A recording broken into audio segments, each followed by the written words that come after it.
ini kami belajar turun tangga. Ini ya pemirsa. Halo Mams, apa kabar kalian semua? Semoga di pagi yang cerah ini kalian dalam keadaan sehat walafiat ya. Nah, untuk pagi kali ini Momi ngajak si kembar bermain-main di luar ruangan. Jadi rencananya Momi mau ngajak main di halaman depan rumah. Yuk kita lihat si kembar bermain di depan rumah.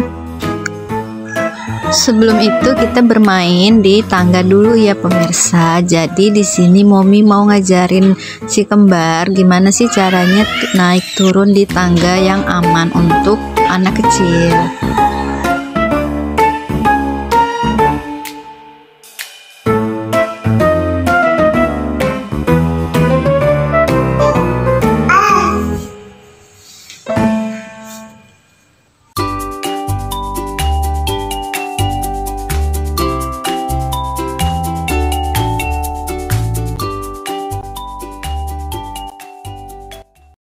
Ya udah sampai. Kami nggak pakai sepatu. Nah Mams, proses tumbuh kembang si kecil ini akan lebih optimal kalau kita lakukan lewat kegiatan yang menyenangkan ya Mams, seperti bermain sambil belajar. Jadi nggak hanya di rumah aja, kegiatan bermain pun bisa kita lakukan di luar ruangan seperti si kembar saat ini. Ya, ini tutorial jalan melewati apa ini namanya besi. Jadi hari ini si kembar lagi bermain di halaman depan rumah. No. Halo, aku Dirga dan Dirpia. Kami mau main di depan rumah. Jadi bermain di luar rumah ini kan akan memberikan si kecil ini kesempatan lebih banyak untuk bereksplorasi, bisa dengan ruang gerak yang luas. Jadi si kecil ini bisa semakin bebas mengenal dan melatih kemampuan motoriknya juga sensoriknya. Jadi bermain di luar ruangan juga berarti membiarkan anak-anak kita ini terpapar banyak jenis kuman dan bakteri yang justru bisa memperkuat itu sistem kekebalan tubuh si anak. Nah, selain hal-hal yang tadi Momi ucapkan, masih ada banyak manfaat lain lagi dari bermain di luar rumah loh. Yuk kita lihat si kembar bermain. Nah, manfaat lain dari bermain di luar itu salah satunya mendukung pertumbuhan tulang si kecil. Jadi di masa emas pertumbuhannya, si kecil ini perlu menerima banyak sinar matahari, terutama di pagi hari. Jadi sinar matahari ini tuh diperlukan bagi tubuh untuk si kecil untuk membentuk vitamin D yang sangat penting dalam pertumbuhan si kecil. Jadi mulai dari pembentukan tulang hingga memperkuat sistem imun tubuh. Manfaat lainnya itu untuk melatih cara berpikir dan mengasah kreativitas si anak. Jadi Mams, kita biarkan aja nih si kecil bermain di luar rumah. Itu berarti Mams memberikan kesempatan si kecil untuk mengasah kemampuan kognitifnya. Jadi kemampuan tersebut itu mencakup kemampuan untuk merencanakan sesuatu dan menyelesaikan masalah. Jadi hal-hal yang krusial seperti ini itu untuk kesuksesannya kelak loh. Nah Mams, gak hanya itu, bermain di luar juga membuat kemampuan berimajinasi si kecil ini semakin terasah. Nah, manfaat lainnya nih Mams, kita bisa membuat si kecil ini berolahraga.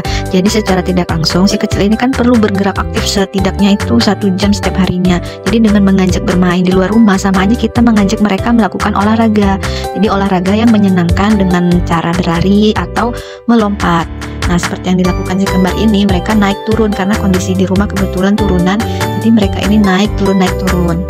Karena kondisi angin yang kencang Mams, kita pindah ke dalam. Dirpia mau naik tangga. Ini tutorial naik tangga. Bye Dirpia. Next, manfaat selanjutnya membantu berani mengambil resiko. Jadi sebagai orang tua ya Mams, tentu kita ingin melihat si kecil ini tumbuh menjadi anak yang percaya diri dan berani.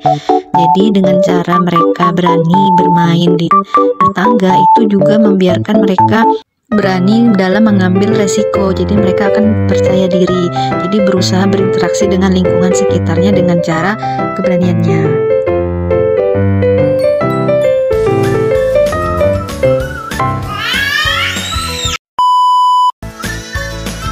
Oh iya Mams, selain kita membiarkan mereka bermain, kita sebagai orang tua juga harus mengawasi anak-anak kita ya Mams, seperti si kembar ini. Jadi dimulai sejak balita mereka ini sering bertengkar ya Mams. Jadi pertengkaran anak kembar ini biasanya terjadi karena masalah kecil seperti saling dorong satu sama lain atau tidak mau berbagi mainan. Jadi adapun cara anak kembar berkelahi ini tidak jauh berbeda dengan anak-anak biasanya yang biasanya memukul, menggigit, menarik rambut satu sama lainnya. Jadi si kembar juga melakukan hal yang sama sehingga mereka itu ada yang menangis. Meski cenderung merepotkan ya Mams, perkelahian di antara anak kembar ini merupakan bagian dari pertumbuhan sekaligus kesempatan untuk mereka belajar bernegosiasi satu sama lain. Selain itu, pertengkaran yang terjadi pada anak juga itu membantu mereka untuk mengeksplorasikan dan membentuk identitas sendiri. Oh ya Mams, pertengkaran yang terjadi antara si kembar ini memang akan berkurang seiring bertambahnya usia mereka ya. Namun kita juga harus membimbing anak-anak kita ya agar tidak berkelanjutan. Jadi dengan cara membantu anak menyadari kesalahannya. Nah, saat si kembar ini berkelahi, kita harus bisa memberikan kesempatan untuk berbicara. Cuman kan karena si kembar ini posisinya belum bisa berbicara, maka Momi hanya mengambil satunya lagi, Momi biarkan. Jadi kita juga harus bersikap adil ya kepada kedua anak kita. Nah, jadi jika tidak mampu bersikap adil, itu akan membuat salah satu dari mereka ini terabaikan, sekaligus mendorong untuk meningkatkan perilaku yang buruk. Jadi penting bagi kita orang tua itu untuk memvalidasi masing-masing anak dan membantu mereka menyadari kesalahannya. Cara lain yang dapat kita lakukan yaitu kita harus tetap tenang. Jangan pernah kita meninggikan suara saat anak-anak sedang berkelahi. Bersikap tenang sekaligus akan mengajarkan anak tentang bagaimana mengelola perasaan dan emosi mereka dengan baik. Dan cara terakhir itu kita harus konsisten ya Mam. Jadi kita harus konsisten terhadap aturan yang kita buat. Kita dapat membuat aturan itu menjadi penyebab dari persaingan antara saudaranya. Jadi nggak sampai di situ, sikap tidak konsisten juga bisa membingungkan anak dan membuat mereka gagal memahami perbedaan. Jadi tanggung jawab kita sebagai orang tua itu memastikan bahwa aturan yang kita buat itu benar-benar dipatuhi oleh anak kita. Selain konsisten dalam menegakkan aturan, kita juga perlu menjelaskan kepada anak-anak bahwa perkelahian yang mereka lakukan ini merupakan perilaku yang tidak bisa dibenarkan. Oke Mams, itulah beberapa tips dari Momi mengenai pentingnya mengajak bermain si kecil di luar ruangan. Semoga bermanfaat untuk kalian semua. Dan terima kasih sudah menonton. Jangan lupa like, comment, and subscribe.